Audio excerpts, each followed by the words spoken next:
Good morning students. आज की हमारी दूसरी कविता है राम लक्ष्मण परशुराम संवाद। तो संवाद शब्द इसके अंत में आया है तो इसका सीधा सा मतलब यह निकलता है कि यह कविता संवादात्मक शैली में लिखी गई है। और संवाद भी किसका है? इसमें राम का है, लक्ष्मण का है और परशुराम का है।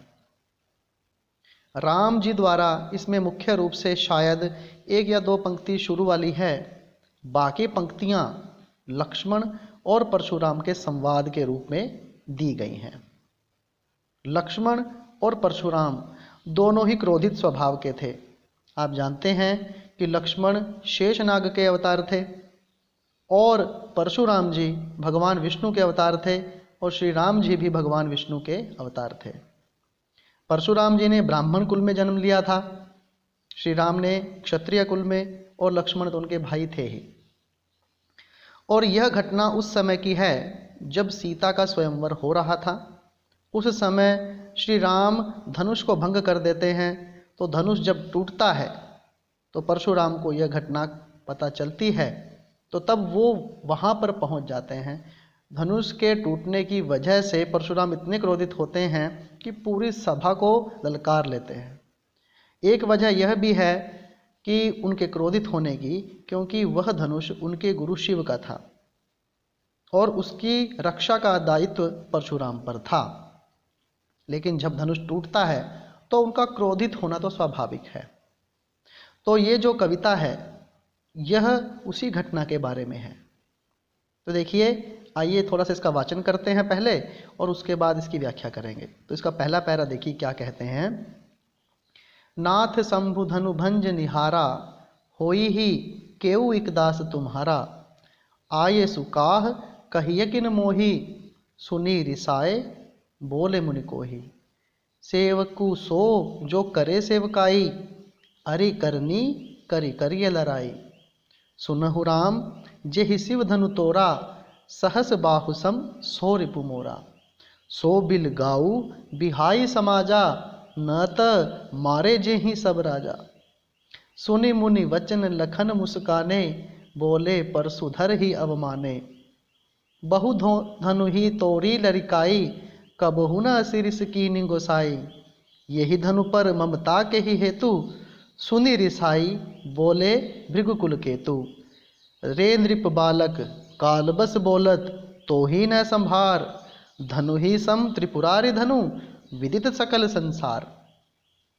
तो देखिए, सबसे पहले पंक्ति इसमें आती है कि जब वहाँ पर परशुराम जी आ जाते हैं, क्रोधित स्वरूप में आते हैं, तब श्री राम एक पंक्ति बोलते हैं कि नाथ हे स्वामी। शंभु धनु, शंभु शंकर को कहते हैं, धनुष का मतलब तो धनुष ही लगा लीजिए आप। हे स्वामी, शंकर के धनुष को भंज निहारा, तोड़ने वाला, होई ही होगा केऊ कोई एक दास तुम्हारा, तुम्हारा ही कोई एक दास। यानी यहाँ पर श्री राम परशुराम जी को कहते हैं कि हे स्वामी, शंकर भगवान के धनुष को तोड़ने वाला कोई आपका एक दास ही होगा। क्यों? क्योंकि किसी और में इतनी शक्ति नहीं है, आपके दास में ही इतनी शक्ति है, उसने ही ये कार्य किया है। फिर उसके बाद राम कहते हैं आयेसु काह कहिए किन मोही। आयेसु आए हैं, काह कहें, कहिए कहें। फिर हम कई बार बोलते हैं ना, कहो कहो। किन क्या, मोही मतलब मुझे। आप क्यों आए हैं, मुझसे कहो, कहिए मुझसे। इतनी बात सुनते ही क्या होता है, सुनी उसकी बात को सुनकर रिसाई गुस्से के साथ बोले बोलते हैं मुनि, जो परशुराम जी हैं। और कोही शब्द का अर्थ यहाँ पर है क्रोधित होकर, यानी जो पहले से ही क्रोधित थे वो और भी क्रोध में आकर परशुराम जी कहते हैं। क्या कहते हैं भाई? सेवकु सो जो करे सेवकाई। सेवकु सो, सेवक वही होता है जो करे सेवकाई, जो सेवा करे। अरि करनी, अरि होता है शत्रु और करनी होता है कार्य, यानी शत्रुओं जैसे कार्य जो करे, करी करिए लड़ाई, उसके साथ लड़ाई करनी चाहिए, क्योंकि शत्रुओं के साथ तो युद्ध ही किया जाता है। अब धनुष तोड़कर क्या उसने मेरा भला किया है? उसने तो मेरे गुरु का धनुष तोड़ा है, तो वो मेरा शत्रु है। इसलिए कहता है कि सेवक तो वही होता है जो सेवा करता है, और जो शत्रुओं जैसे काम करे उसके साथ तो लड़ाई ही करनी चाहिए। फिर कहते हैं परशुराम जी, सुनहु राम, राम सुन लो, जे ही जिसने शिव धनु तोड़ा, शंकर भगवान का धनुष तोड़ा है, सहस्र बाहु के समान सो रिपु मोरा, वो मेरा शत्रु है। अब देखिए यहाँ पर एक सहस्र बाहु शब्द आया है, पहले इसको समझ लेते हैं फिर व्याख्या आगे करेंगे। जो सहस्र बाहु था भाई, वो एक राजा था, असुर राजा था। उसने क्या किया था, परशुराम जी के जो पिताजी थे जमदग्नि ऋषि और उनकी माता जी, उनका उसने वध किया था। क्षत्रिय राजा था वो, तो उसने वध किया था, तो उसका बदला परशुराम ने क्या किया, उसको मारकर बदला उसका ले लिया। और ऐसा कहते हैं कि अधर्मी राजाओं को मारने का संकल्प परशुराम जी ने लिया और 21 बार इस धरा से उन क्षत्रिय राजाओं को विहीन किया जो बुरे थे, और खुद तपस्या करने के लिए वो चले जाते थे। तो इसीलिए ये बात कहते हैं कि जिसने शंकर का धनुष तोड़ा है, शंकर भगवान का धनुष तोड़ा है, वो सहस्र बाहु के समान मेरा शत्रु है। फिर कहते हैं, सो मैंने वह बिलगाऊ बिहाई समाजा, सो मैंने वह बिलगाऊ अलग हो जाए, बिहाई छोड़कर, समाजा इस पूरे समाज को, वो इस पूरे समाज को छोड़कर अलग से बाहर आ जाए। न त मारे जे ही सब राजा, न त नहीं तो मारे जे ही मारे जाएंगे सब राजा, सभी राजाओं को मार दूंगा अगर वो जिसने धनुष तोड़ा है वो सामने नहीं आता है तो। इतनी बात उसने बोली। लक्ष्मण भी क्रोधित स्वभाव के थे। देखिए वो क्या कहते हैं, सुनी मुनि वचन लखन मुस्काने, मुनि के वचनों को सुनकर लखन मुस्काने, लक्ष्मण जी मुस्कुराते हैं और बोले, परशुधर ही अवमाने। और परशुधर ही परशुराम जी, परशु को धारण करने वाले तो परशुराम जी हुए। बोलते हैं कौन, लक्ष्मण, अवमाने, उनका अपमान करने की इच्छा से। अवमाने शब्द का अर्थ यहाँ पर अपमान है, यानी कि परशुराम जी का अपमान करने की इच्छा से वो बोलते हैं। क्या बोलते हैं, बहु धनु ही तोरी लड़िकाई, कबहु न असिरिस कीनी गोसाई। बहु मैंने बहुत सारे, धनु ही धनुष, तोड़ी तोड़े हैं, लड़िकाई मतलब बचपन में। वो कहता है लक्ष्मण कि उन्होंने ऐसे धनुष तो बचपन में न जाने कितने तोड़े हैं। कबहू कभी भी, न मतलब नहीं, असी मैंने ऐसा, रिस मतलब क्रोध या गुस्सा, कीन्ही किया, रिसाई ना ही किसी ने कभी हमको डांटा। तो कहते हैं कि हमने बचपन में इतने सारे धनुष तोड़े हैं, कभी हम पर किसी ने कभी क्रोध गुस्सा कुछ किया ही नहीं है। तो कहते हैं वे, यही धनु पर ममता के ही हेतु, यही धनु पर, इस धनुष पर ममता जो प्रेम है के ही हेतु, वो इस किस कारण से वो हेतु है भाई, क्या वजह है इसके पीछे। उसके बाद क्या, इतनी बात उसने बोली, जब उसको ये परशुराम को लगा कि ये तो शिव के धनुष को सामान्य धनुष के समान मान रहा है, तब परशुराम जी कहते हैं, सुनी रिसाई कह भृगुकुल केतु। सुनी सुनकर, रिसाई गुस्से के साथ, कह कहते हैं कौन, भृगुकुल केतु। भृगु जो भार्गव थे वो, क्योंकि भृगु की संतान थे, और कुल उनका जो वंश है, केतु मतलब चंद्रमा, यानी भृगुकुल के चंद्रमा। वो भृगुकुल के चंद्रमा कौन हुए फिर, वो परशुराम जी हैं। यानी लक्ष्मण की ऐसी बातें सुनने के बाद परशुराम जी गुस्से के साथ बोलते हैं। क्या बोलते हैं, रे नृप बालक, काल बस बोलत तो ही न संभार। रे अरे नृप बालक, राजा के लड़के, काल बस बोलत, तू मृत्यु के वश में होकर बोलता है, तो ही न संभार, तुझे अपनी संभाल नहीं है। धनु ही सम, धनु ही पहले आया था शब्द, ये धनु ही का मतलब है सामान्य धनुष। धनु ही सम, सामान्य धनुषों के समान मानता है। त्रिपुरारी धनु, त्रिपुरारी के यहाँ पे दो मतलब हैं, त्रिपुर नामक राक्षस के अरि, या तीनों लोकों का जो स्वामी है वो शंकर भगवान है, ठीक है, और वो राक्षसों का अरि है, शत्रु है। तो त्रिपुरारी धनु, धनु मतलब धनुष, यानी शंकर भगवान का यह धनुष है। विदित सकल संसार, विदित का मतलब होता है जानता है, सकल मैंने सारा, संसार मतलब संसार, यानी सारा संसार जानता है कि ये शंकर भगवान का धनुष है, इसलिए तुम इसको सामान्य धनुष के समान मान रहे हो, तो मुझे लगता है कि तुझे अपनी संभाल नहीं है, तुझे संभालने वाला कोई नहीं है। और अगर ऐसा बोलता रहेगा तो मुझे लगता है कि तुम्हें संभालने वाला कोई आएगा भी नहीं। तो यह संवाद हमारे पहले पहरे में था। तो मुख्य रूप से लक्ष्मण और परशुराम का ही संवाद यहाँ पर है। पहली एक दो पंक्ति ही यहाँ पर जो आई थी वो आई थी इसमें राम की। तो एक पहरा और देखिए इसका।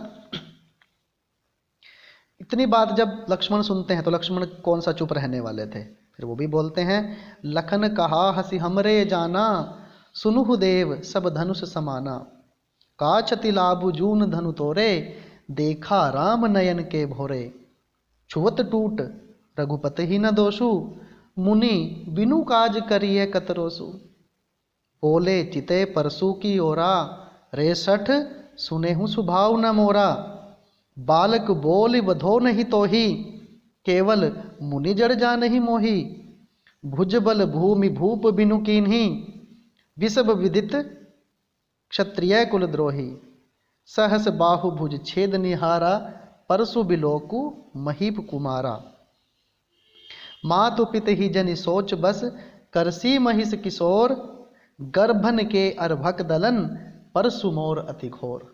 तो देखिए पहली पंक्ति इसकी क्या कहती है। जब लक्ष्मण उसकी बातों को सुनते हैं तब कहते हैं लखन कहा।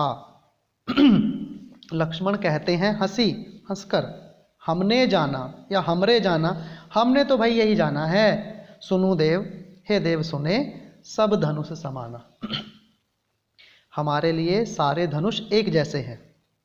का क्षति, क्षति होती है हानि, लाभु मतलब लाभ, का क्षति लाभु, किसी को क्या हानि हो गई, क्या लाभ हो गया, जून धनु तोरे, अगर यह धनुष टूट गया।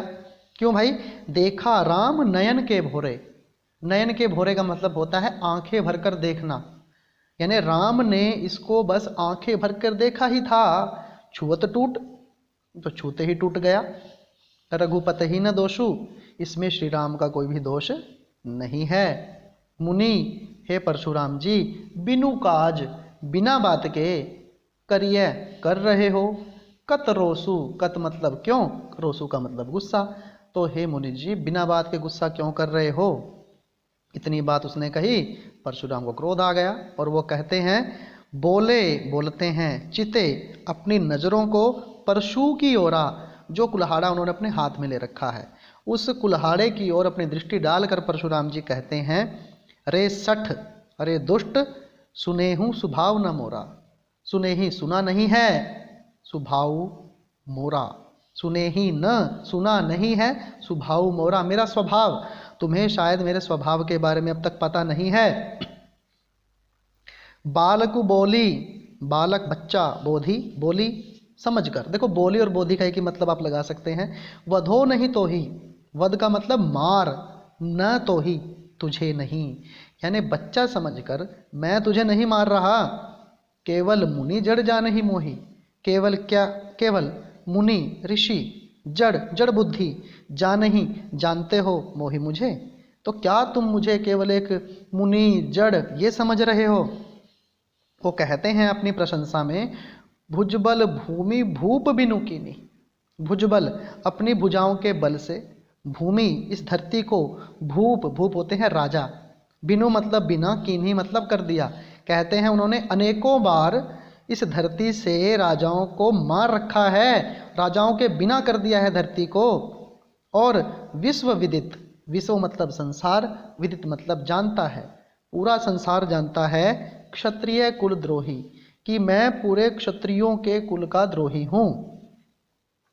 सहस बाहु छेद निहारा, सहस्र बाहु की भुजाओं को काटने वाले, परशु बिलोकु महीप कुमारा, मेरे इस परशु को, बिलोकु मतलब देखो, और महीप तो आपको पता है राजा को कहते हैं, कुमारा हे कुमार, यानी हे राजकुमार, परशुराम की भुजाओं को काटने वाले मेरे इस कुल्हाड़े की ओर देखो। फिर वो उसको चेतावनी भी देता है, माता पितहि जनि सोच बस, करसी महिष किशोर, मातु मतलब माता को, पितहि मतलब पिता को, जनि मुझे ऐसा लगता है, करसी करना चाहते हो, सोच बस, सोच को हम टेंशन बोलते हैं आज के टाइम में। या सोच से युक्त करसी करना चाहते हो महिष किशोर हे राजा के लड़के। मुझे लगता है कि तुम अपनी बातों से अपने माँ बाप को सोच में डालने का प्रयास कर रहे हो। फिर वो अपने कुल्हाड़े के बारे में बताते हैं अंतिम पंक्ति में, गर्भन के अर्भक दलन परसु मोर अति घोर। वो कहते हैं गर्भन, गर्भ के अंदर पल रहा, अर्भक जो बच्चा है, दलन वो भी मर जाता है। यानी किससे भाई? परसु मोर अति घोर। परसु मतलब कुल्हाड़ा, मोर मतलब मेरा, अति घोर इतना भयंकर है कि उसकी अगर आवाज़ भी हो जाए तो गर्भ में पल रहा बच्चा भी मर जाता है। तो स्टूडेंट्स, इस जो हमने 2 पहरे के यहाँ पर किए हैं, इनकी हिंदी ऐसे बनती है। तो यहाँ पर मुख्य रूप से तो जो हमारा छंद है वो इसमें है चौपाई छंद है, और अंतिम 2 पंक्तियों में यहाँ पर दोहा छंद है। तो दोनों पहरों में यही था। और प्रश्न जो आपके बनेंगे, देखिए वो छोटे छोटे प्रश्न बनते हैं इसमें से कि राम ने जब ऐसा कहा कि आप धनुष को तोड़ने वाला आपका कोई सेवक होगा, तो परशुराम ने क्या कहा? ठीक है, तो फिर उसका जवाब आप दे सकते हैं। तो लक्ष्मण परशुराम के जवाबों को जब वो कह रहे थे कि मैं सबको मार दूंगा, तो उसका जवाब लक्ष्मण कैसे देते हैं? ठीक है, परशुराम अपने कुल्हाड़े की विशेषता को बताते हुए क्या क्या कहते हैं? राम के धनुष टूटने के बारे में लक्ष्मण क्या कहते हैं? तो यानी छोटे छोटे प्रश्न इसमें बनेंगे हमारे। तो आप पहले इसकी जो हिंदी है उसको करके देखिए, ध्यान से समझ कर देखिए, क्योंकि पेपर में इसमें से लगभग 1 पहरा तो आ ही जाता है। अगर पहरा आएगा तो समझिए आपके वो 6 नंबर हैं वो पक्के हो जाते हैं। पहरा नहीं आएगा तो प्रश्न तो पक्का आता है। इसलिए ये बहुत इम्पोर्टेंट कविता है, तो आप इसको ध्यान से कीजिए और बिल्कुल ध्यान से इसके जो प्रश्न बनते हैं उनको भी अभी से माइंड में बिठा लीजिए। तो आप अपने काम को ध्यान से कीजिए। धन्यवाद।